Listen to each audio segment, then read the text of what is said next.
Shirley Waitman loves to sew. My grandmother sewed, my mom sewed. I have little things from them in my sewing room. So when she heard about angel gowns, she didn't hesitate to pick the thread back up.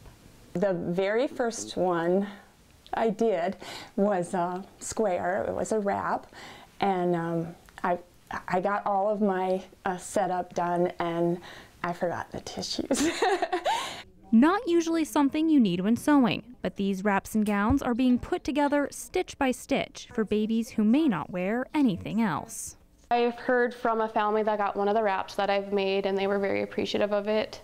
They had a baby pass away at 16 weeks, and they couldn't find anything for it. So when they got the wrap that I made for them, they were very, very thankful because they didn't know what they were gonna bury their baby in.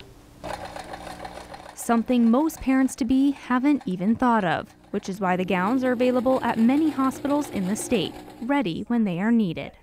They seem very well accepted. It's just like I said, anything they can take home that they know touched that baby before they have to say goodbye is an amazing piece for them to have. Even more amazing is that each gown is created from a donated wedding dress. I had one mother tell me that the reason why she was so happy that they were coming from wedding dresses was because it meant something to somebody else. It wasn't just something that you just went and bought. It had meaning behind it.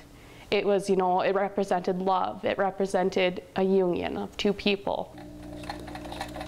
And the women behind the spool of thread say they put the same amount of love and prayers into every dress they make.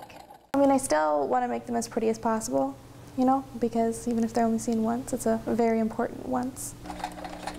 Which is why the sewing machine will stay on, as long as there is a need for the gowns.